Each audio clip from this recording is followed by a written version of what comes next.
नमस्कार, जय Hind. Daily current affairs के इस सीरीज में एक बार पुनः आप सभी का स्वागत है। आज की इस वीडियो में 27 से 28 अक्टूबर 2024 से संबंधित प्रश्नों को आप देखेंगे, जिसमें बिहार राष्ट्रीय अंतर्राष्ट्रीय तीनों घटनाओं का संग्रह होगा और तमाम जानकारी मैं यहाँ पर आपको हमेशा की तरह विस्तृत तौर पर देने वाला हूँ। तो पूरे वीडियो को आप सभी लोग ध्यानपूर्वक देखिएगा।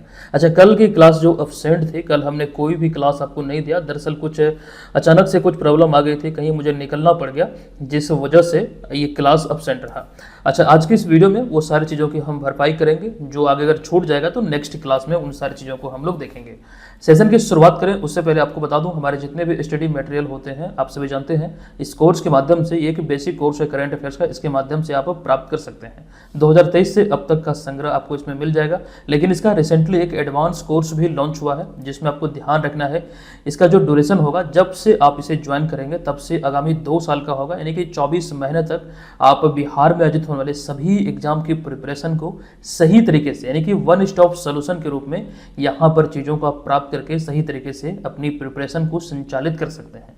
अगर इसके बारे में कोई इन्फॉर्मेशन चाहिए, आप हमें हेल्पलाइन नंबर पे संपर्क कर सकते हैं। ध्यान रखेंगे ये कोर्स बाइलिंगुअल है, हिंदी और अंग्रेजी माध्यम में यहाँ पर मटेरियल आपको मिलेंगे। ये इसके बेनिफिट है जो आप यहाँ पर देख सकते हैं। निश्चित तौर पर इस तरह का कोर्स करंट अफेयर्स का आपको कहीं नहीं मिलेगा। एक नॉमिनल सा चार्ज पर 2 साल की अवधि के लिए हम यहाँ पर आपको ये सारी चीज़ें प्रोवाइड कर रहे हैं। इसकी शुरुआत जल्द होगी, एडमिशन चालू हो चुका है। जो लोग इच्छुक हैं इसमें जरूर एडमिशन ले लीजिए।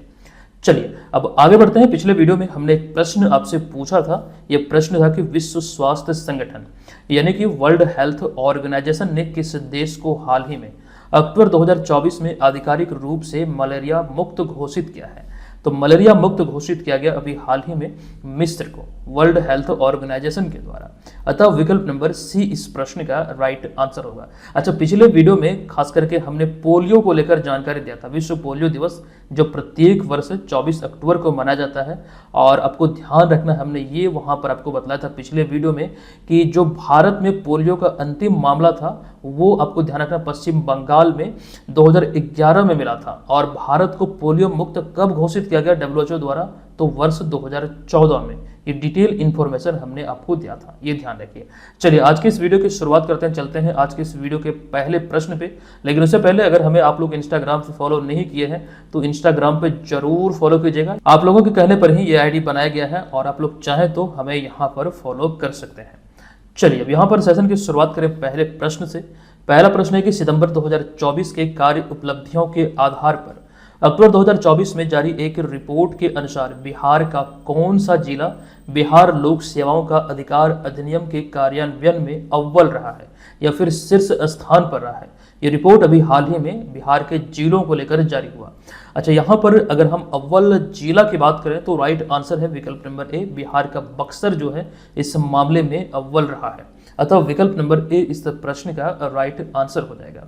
अच्छा, आपको बता दूं कि सितंबर 2024 के आधार पर, यानी कि इसी पर ये रिपोर्ट आधारित है, तो सितंबर 2024 के कार्य उपलब्धियों के आधार पर अक्टूबर 2024 में जारी एक रिपोर्ट के अनुसार बिहार लोक सेवाओं का अधिकार अधिनियम के कार्यान्वयन में बक्सर जिला प्रथम स्थान पर है, जबकि इसके बाद जो द्वितीय और तृतीय स्थान पर है उनमें जहानाबाद द्वितीय स्थान पर तथा बांका जिला जो ये तृतीय स्थान पर रहा। ये यहाँ पर आपको ध्यान रखना है किस कैटेगरी में, तो बिहार लोक सेवाओं का अधिकार अधिनियम के कार्यान्वयन में बक्सर प्रथम स्थान पर, जहानाबाद द्वितीय स्थान पर। यहाँ पर देख सकते हैं बक्सर प्रथम स्थान पर, जहानाबाद द्वितीय, और आपका बांका जो है तीसरे स्थान पर है। अच्छा, आगे बात करें, आपको ध्यान रखना इसके अतिरिक्त एक और कैटेगरी है, जैसे कि बिहार लोक शिकायत निवारण अधिकार अधिनियम। इसके कार्यान्वयन में बिहार का जो सुपौल जिला ये प्रथम स्थान पर रहा, जबकि दूसरे स्थान पर बक्सर रहा और तृतीय स्थान पर इसमें भी बांका रहा। तो 2 कैटेगरी में यहाँ पर चीजें आप ध्यान रखेंगे। आगे बढ़ते हैं, आपको बता दूं कि बिहार लोक सेवाओं का अधिकार अधिनियम के माध्यम से तय समय में उत्तरदायित्व और पारदर्शिता के साथ लोक सेवाओं को प्राप्त करने का अधिकार देता है, और इस नियम के तहत बिहार सरकार के 14 विभागों की 153 सेवाएं प्रदान की जाती हैं। इस क्षेत्र में कार्य होता है और ये सारी विभाग इसके अंतर्गत आता है। जबकि वहीं पर बिहार लोक शिकायत निवारण अधिकार अधिनियम की बात करें तो आपको ध्यान रखना, इसके तहत लोगों को उनकी शिकायतों की सुनवाई एवं निवारण के अवसर का वैधानिक अधिकार प्रदान किया जाता है या फिर प्रदान करता है। और बिहार देश का पहला ऐसा राज्य है जहां पर इस अधिकार का या फिर इस तरह के अधिकार का प्रावधान किया गया है, ये आप ध्यान रखेंगे। और इसके साथ ही आपको ये भी ध्यान रखना है कि इसके तहत राज्य के 45 विभागों की 514 योजना, कार्यक्रम और सेवाएं अधिसूचित है, यानी कि इसके तहत इस तरह की सेवाएं प्रदान की जाती हैं। तो ये चीजें यहाँ पर फिलहाल इस प्रश्न से डायरेक्ट संबंधित है, ध्यान रखेंगे। अच्छा, बिहार लोक सेवा आयोग की अगर हम बात करें तो आपसे एक प्रश्न मैं यहाँ पे पूछ रहा हूँ। अगर हम आपसे पूछें कि वर्तमान में बिहार लोक सेवा आयोग यानी कि बीपीएससी के नए या फिर मौजूदा चेयरमैन कौन है, तो यह है परमार रवि मनु भाई। अर्थात वर्तमान में बीपीएससी के चेयरमैन कौन है, तो परमार रवि मनु भाई। अच्छा, एक और नियुक्ति हुई है। अगर आपसे हम ये पूछें कि बिहार के नए मुख्य सचिव कौन है, तो अमृत लाल मीणा, जो कि अभी हाल ही में बिहार के नए मुख्य सचिव बने हैं ब्रजेश मेहरोत्रा की जगह पर। ये चीजें बहुत इंपॉर्टेंट होती है, तमाम बातों को ध्यान से समझिएगा।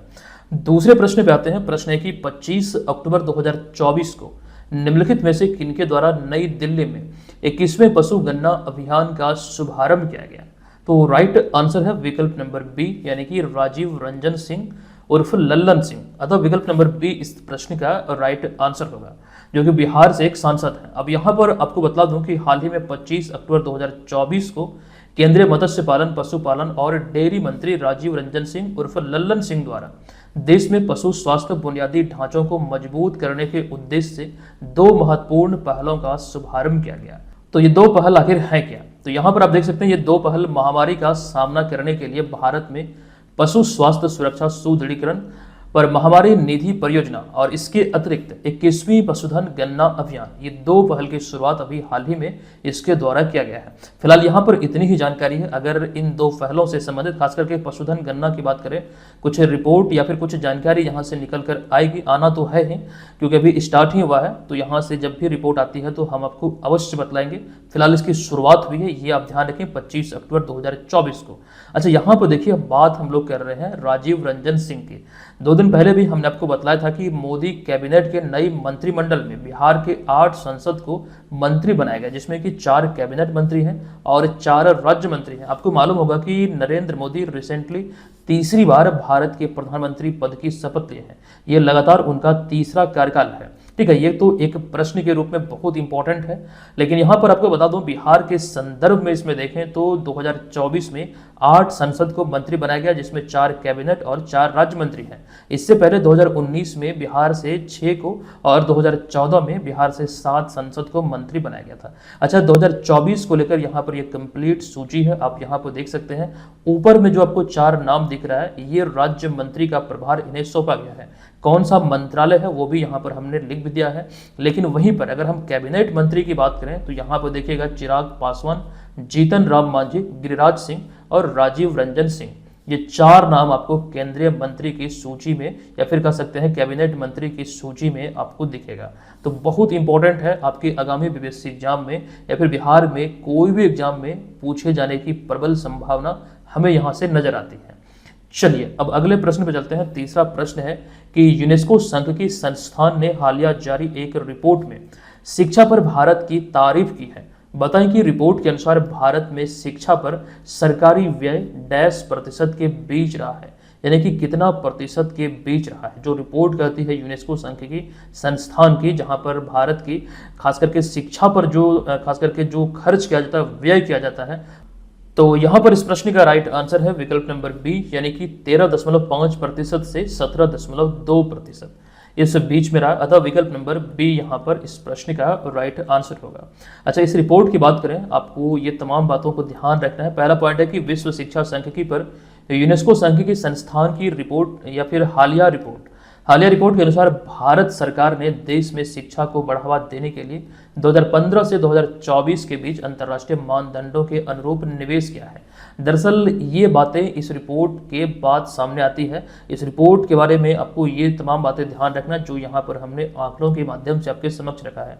जैसे कि रिपोर्ट के अनुसार भारत ने इस अवधि में अपने जीडीपी का 4.1 से लेकर 4.6% इस क्षेत्र के लिए निर्धारित किया है, जो कि संयुक्त राष्ट्र के एजुकेशन 2030 फ्रेमवर्क फॉर एक्शन द्वारा निर्धारित अंतर्राष्ट्रीय मानदंडों के अनुरूप है। इसी के लिहाज से हमने यहाँ पर इस पॉइंट को लिखा है।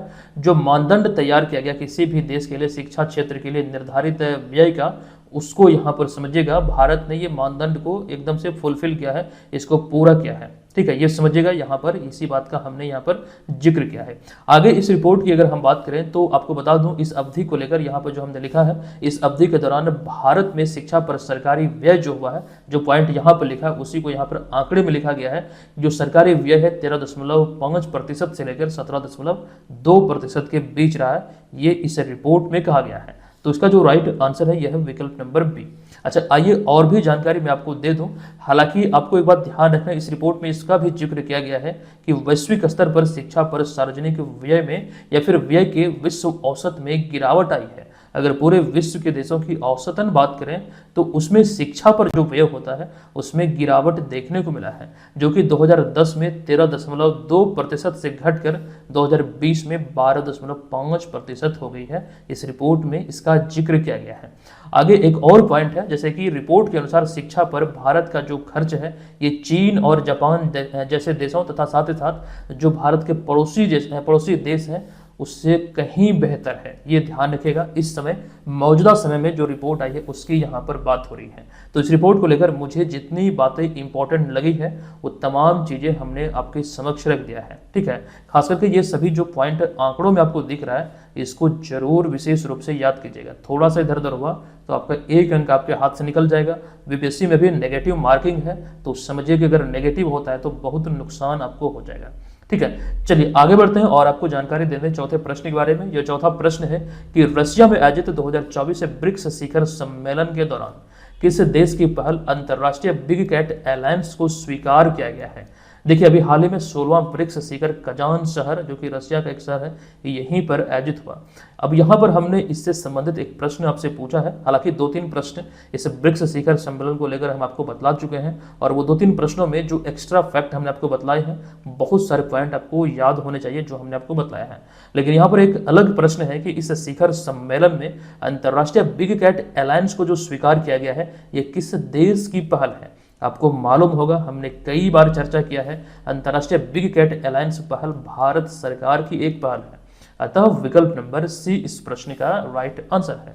आपको जानकारी दे दूं कि प्रोजेक्ट टाइगर के 50 वर्ष पूरे होने के अवसर पर कर्नाटक के मैसूर में 9 अप्रैल 2023 को प्रधानमंत्री नरेंद्र मोदी द्वारा इंटरनेशनल बिग कैट अलायंस की शुरुआत की गई थी। अच्छा, प्रोजेक्ट टाइगर की शुरुआत कब हुई थी? तो 1 अप्रैल 1973 को तत्कालीन प्रधानमंत्री थी इंदिरा गांधी, इन्हीं के कार्यकाल में इसकी शुरुआत हुई थी। लेकिन रिसेंटली इसका 50 वर्ष पूरा हुआ, और इसी अवसर पर इसी को ध्यान रखते हुए नरेंद्र मोदी द्वारा, आपको ध्यान रखना, 9 अप्रैल 2023 को बिग कैट अलायंस की शुरुआत की गई थी।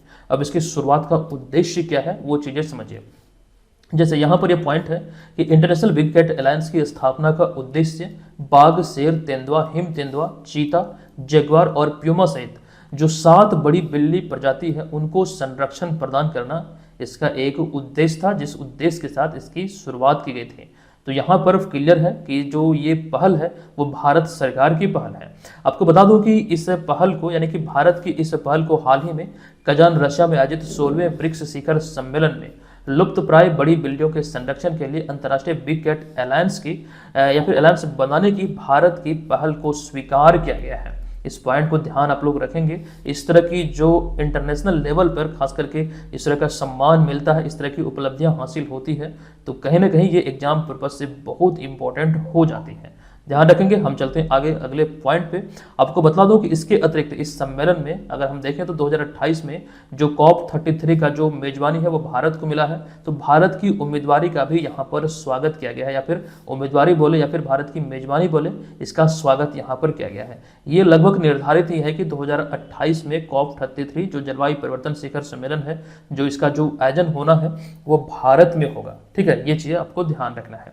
अच्छा, आगे आपको एक पॉइंट और बतला दूं। दरअसल यहाँ पर प्रोजेक्ट टाइगर की जो हम बात कर रहे थे, आपको ध्यान रखना है, प्रोजेक्ट टाइगर की शुरुआत हुई थी 1 अप्रैल 1973 को।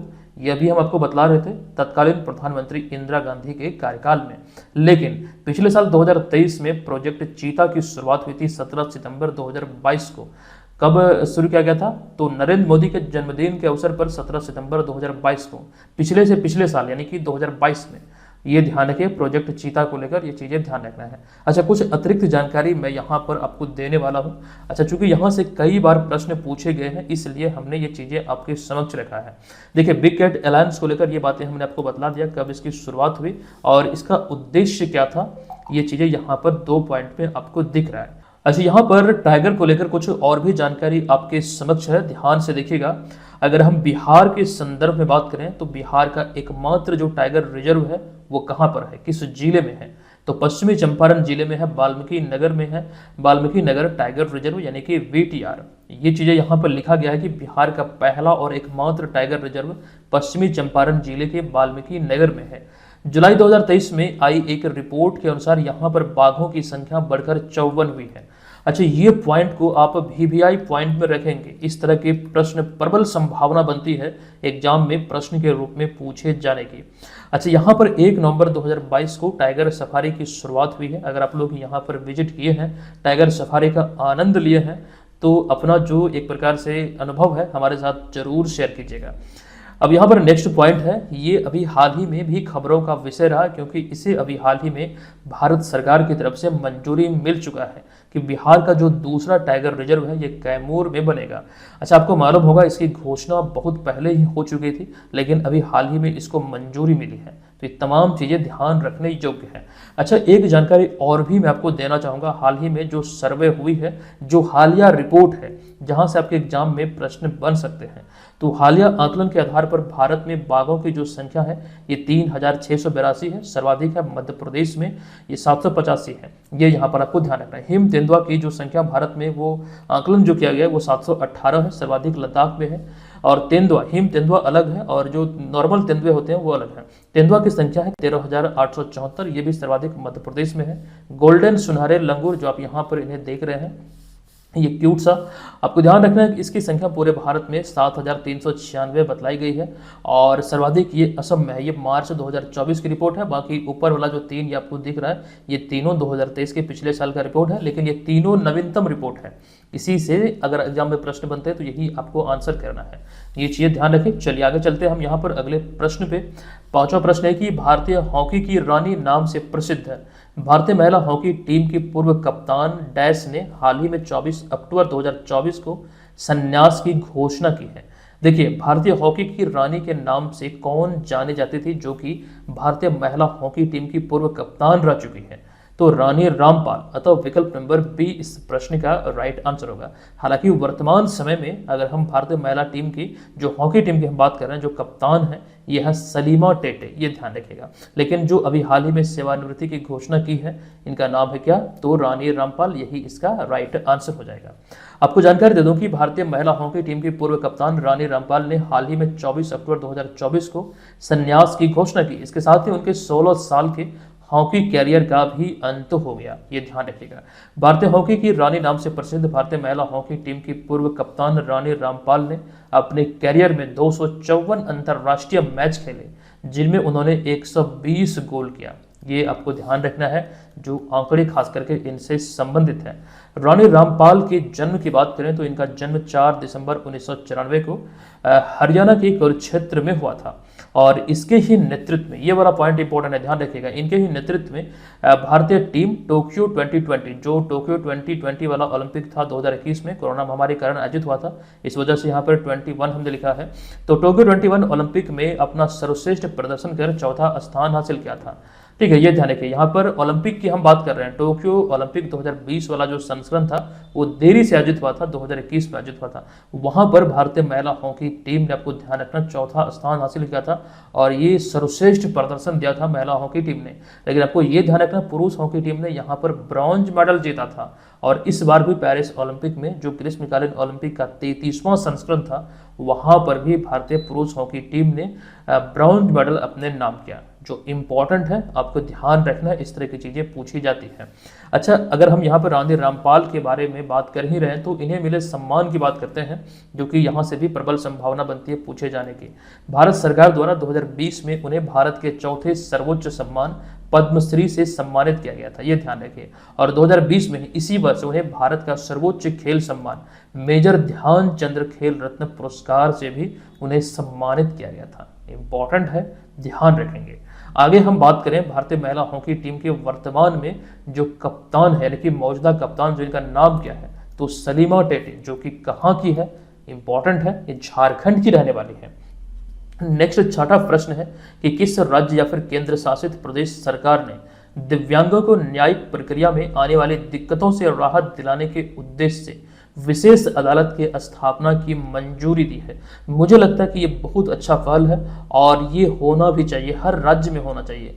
फिलहाल इसकी जो मंजूरी दिया गया है वो दिल्ली सरकार द्वारा किया गया है। ये पहल की हम बिल्कुल सराहना करते हैं। इस तरह का पहल बिल्कुल जो शुरू किया गया है ये बहुत अच्छा पहल है। ध्यान रखेंगे, राइट आंसर है विकल्प नंबर ए, दिल्ली सरकार, जो कि खास करके जो वर्तमान में आतिशी मार्लेना दिल्ली की नई चीफ मिनिस्टर बनी है, इन्हीं की ये पहल है। तो विकल्प नंबर ए यहाँ पर इस प्रश्न का राइट आंसर हो जाएगा। अच्छा, आज की इस वीडियो में एक बड़ी घोषणा या फिर एक बड़ी ऑफर आप सबों के बीच हम लेकर आए हैं। ध्यान से देखिएगा, थोड़ा सा आपका समय लेंगे, 20 से 30 सेकेंड। जो लोग यहाँ पर ज्वाइन करने के इच्छुक हैं बीपीएससी वाले कोर्स को, जिसमें आपको टेस्ट सीरीज मिल रहा है, आपको ध्यान रखना कि इसमें अब तक की ये सर्वश्रेष्ठ ऑफर है।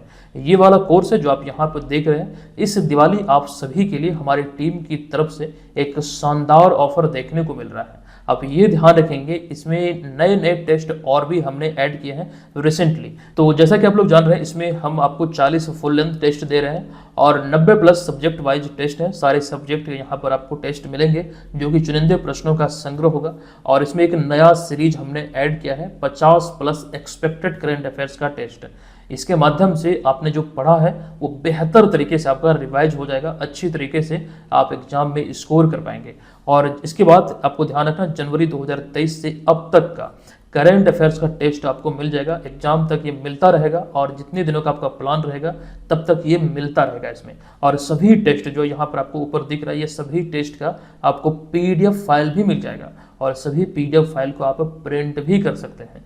ये इस टेस्ट सीरीज की विशेषताएं हैं। इसके माध्यम से आप घर बैठे एक नाम मात्र की फी पर इस कूपन कोड को अप्लाई कीजिएगा, यानी कि दीप 70 ये कूपन कोड है। इसको अप्लाई करके ये तमाम चीज़ें इस कोर्स के माध्यम से आप 199 रुपये में एक नाम मात्र की फी पर आप प्राप्त कर सकते हैं। ये आपके पास सुनहरा अवसर है दिवाली के अवसर पर। जो लोग इच्छुक हैं, आप 4 नवंबर 2024 से पहले इसे जरूर ज्वाइन कर लीजिएगा ताकि आप इसका भरपूर लाभ उठा सकें।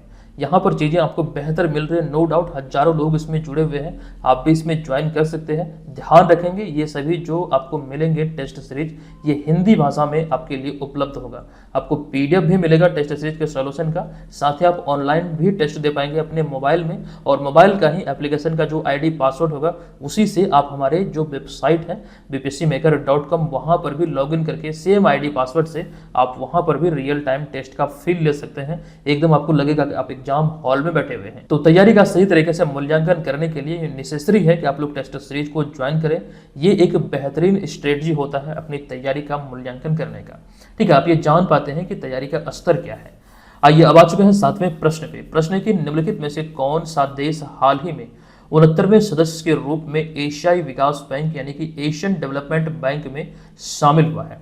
देखिए, इस प्रश्न का राइट आंसर है विकल्प नंबर ए यानी कि इजराइल। आपको ध्यान रखना, इसका राइट आंसर है इजराइल। आपको बता दूं कि अक्टूबर 2024 में इजराइल आधिकारिक तौर पर एशियाई विकास बैंक यानी कि एशियन डेवलपमेंट बैंक में 69वें सदस्य और 20वें गैर क्षेत्रीय सदस्य के रूप में शामिल हुआ है। ये देश कौन सा है? तो ये देश है इजराइल। ठीक है, ये ध्यान रखिए। आगे चलते हैं अगले पॉइंट पे। देखिए, एशियन डेवलपमेंट बैंक या फिर एशियाई विकास बैंक की जो बात हो रही है, यह एक क्षेत्रीय विकास बैंक है जिसकी स्थापना 19 दिसंबर 1966 को एशियाई देशों के आर्थिक विकास के उद्देश्य से की गई थी। इसका मुख्यालय जो है ये फिलीपींस मनीला में है, ये आपको ध्यान रखना है। अब एशियाई विकास बैंक से संबंधित 2-3 पॉइंट हम आपको बतलाने जा रहे हैं, ध्यान पूर्वक उसे समझिएगा, जो कि अपने आप में बहुत इंपॉर्टेंट है। सबसे पहला पॉइंट, एशियन डेवलपमेंट बैंक यानी कि एशियाई विकास बैंक ने हाल ही में एक मीडिया रिपोर्ट में पाकिस्तान को अपनी शिक्षा प्रणाली में सुधार करने के लिए भारत सरकार की जो उल्लास योजना है इसे अपनाने का सुझाव दिया है। रिसेंटली इसको लेकर डिटेल इंफॉर्मेशन हमने आपको दिया है। ठीक है, किसने दिया यह सुझाव? तो एशियन डेवलपमेंट बैंक ने।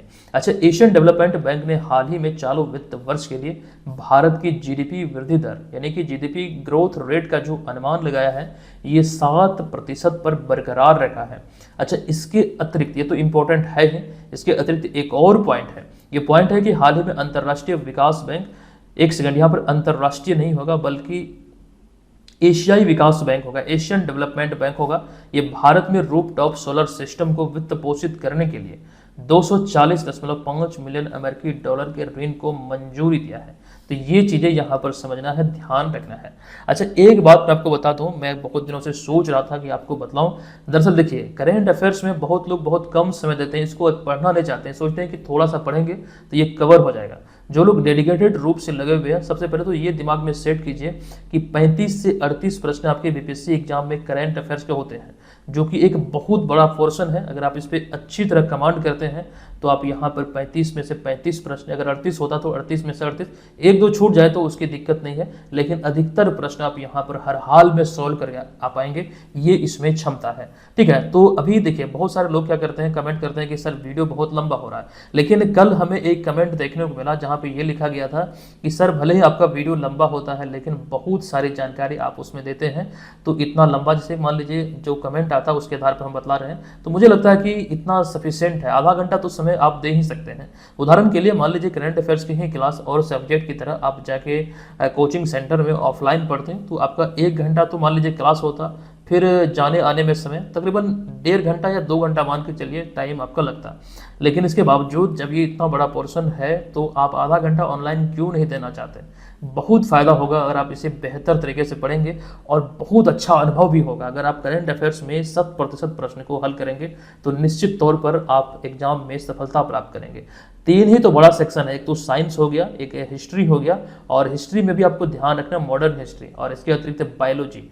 साइंस में जो बायोलॉजी सेक्शन है वो बड़ा होता है, मतलब यहाँ से अभी हाल ही के दिनों में अधिक प्रश्न देखने को मिले हैं, और इसके अतिरिक्त करंट अफेयर्स। ये 3 सेक्शन पे अगर अच्छी कमांड होती है तो कटअप के कगार पे आप पहुंच जाएंगे, और बाकी अदर सेक्शन से आपको हेल्प मिलती रहेगी तो चीज़ें आपके लिए आसान हो जाएगी।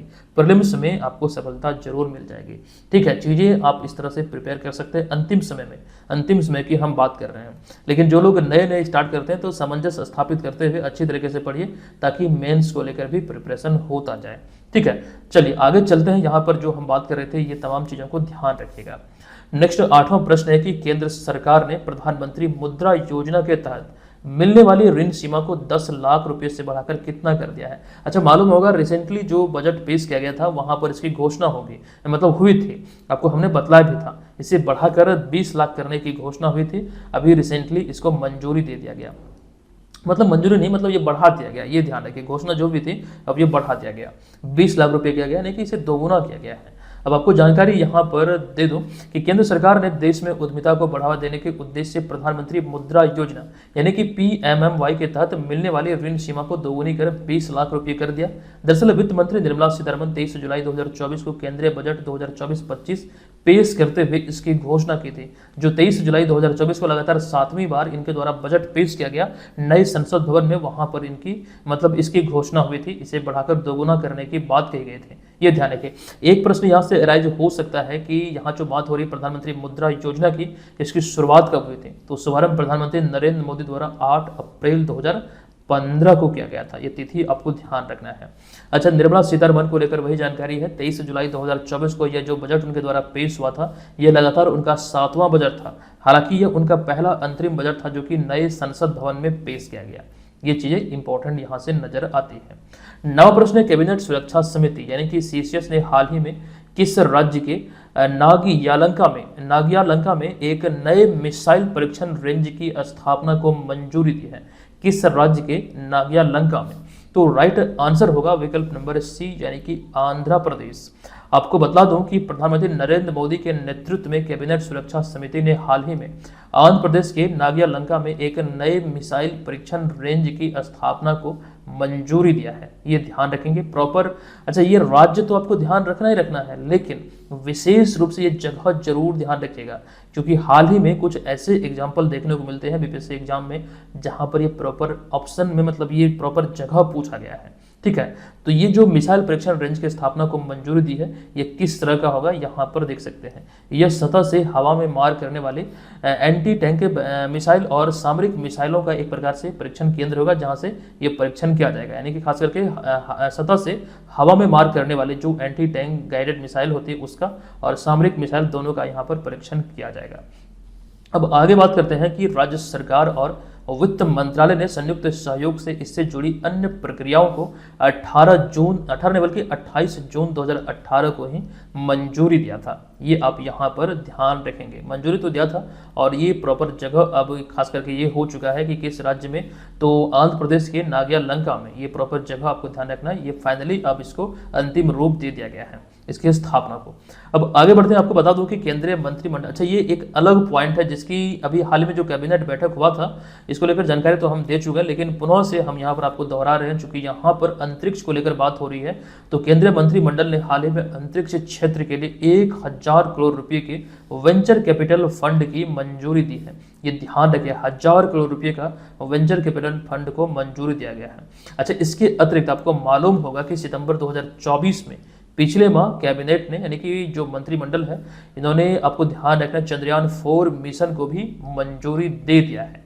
ये चीज़ें इंपॉर्टेंट हो जाती हैं और इसका जो उद्देश्य होगा चंद्रयान 4 मिशन का, ये स्पेसक्राफ्ट को चंद्रमा पर उतारना, सैंपल एकत्रित करना और उन्हें सुरक्षित पृथ्वी पर वापस लाना ताकि उस पर शोध कार्य आदि किया जा सके। अभी रिसेंटली आपको ध्यान रखना, जो चाइना का चांगी 6 मून मिशन था वो आपको ध्यान रखना दूसरी या फिर तीसरी बार चंद्रमा से सैंपल लेकर पृथ्वी पर वापस आया, चांगी 6 मिशन, जो कि चाइना से संबंधित है। नेक्स्ट 10वां प्रश्न है कि हाल ही में 24 अक्टूबर 2024 को भारत तिब्बत सीमा पुलिस यानी कि ITBP का 63वां स्थापना दिवस मनाया गया है। बताएं कि किस वर्ष इसकी स्थापना हुई थी।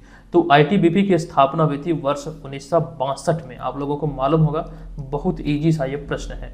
देखिए, ITBP भारत की एक सीमा गश्ती संगठन है जो कि तिब्बत स्वायत्त क्षेत्र, जो चीनी अधिकृत जो क्षेत्र है, ये इसके साथ अपनी सीमाओं पर तैनात है। ये आपको ध्यान रखना है। 1962 में जो चीन भारत युद्ध हुआ था, इसके बाद 24 अक्टूबर 1962 को स्थापित यह 7 केंद्रीय सशस्त्र पुलिस बलों में से एक है, जो कि ITBP, जो इसकी हम बात करें, जो भारत का जो 7 केंद्रीय सशस्त्र पुलिस बल है उसी में से ये एक है, भारत तिब्बत सीमा पुलिस।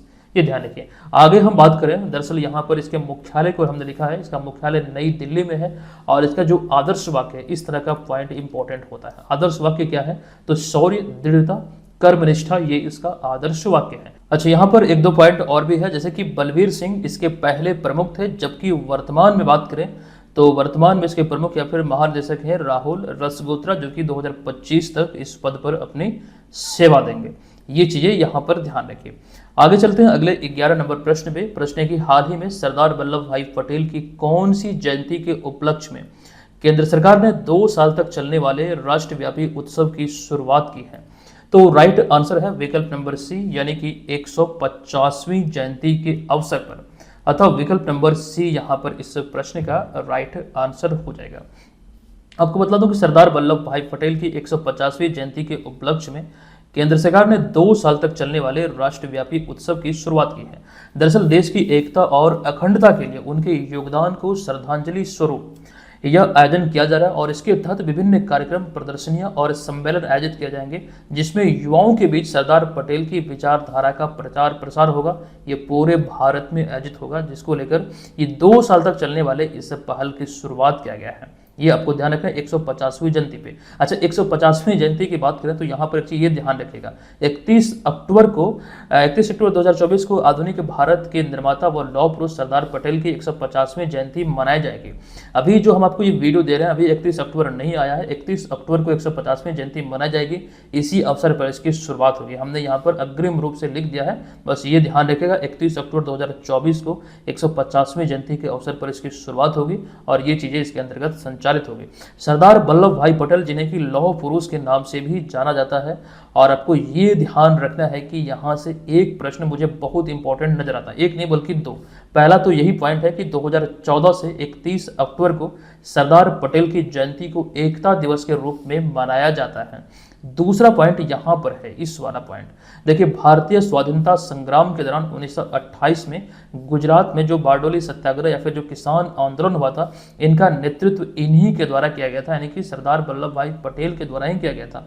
और इसी सत्याग्रह के दौरान यहाँ की महिलाओं ने, यानी कि बारडोली की महिलाओं ने उन्हें सरदार की उपाधि भी दिया था। और ये प्रश्न ऑलरेडी आपके BPSC एग्जाम या फिर अन्य कई एग्जाम में पूछा जा चुका है, ये ध्यान रखिएगा। अब यहाँ पे 12वां प्रश्न है कि 22 से लेकर 24 अक्टूबर 2024 तक कजान रशिया में आयोजित 16वें ब्रिक्स शिखर सम्मेलन में किस देश ने ब्रिक्स अनाज विनिमय प्रस्ताव की रूपरेखा प्रस्तुत की है? तो मेजबान देश रशिया ने। अतः विकल्प नंबर डी इस प्रश्न का राइट आंसर होगा। ब्रिक्स अनाज विनिमय प्रस्ताव की रूपरेखा अभी हाल ही में यहाँ पर रशिया ने ही पेश किया है। अतः विकल्प नंबर डी राइट आंसर हो जाएगा। चलिए अब यहाँ पर हम आज के सेशन को समाप्त करते हैं, चलते हैं आज के इस वीडियो के प्रश्न की ओर। प्रश्न है कि केंद्रीय कैबिनेट ने 24 अक्टूबर 2024 को उत्तर बिहार के लिए सबसे बड़ी रेलवे परियोजना को हरी झंडी दिखाई है। बताएं कि इसके तहत कितने किलोमीटर लंबी रेल लाइन का दोहरीकरण किया जाएगा। इसका आंसर आप लोगों को कमेंट बॉक्स में बताना है, इसका राइट आंसर क्या होगा।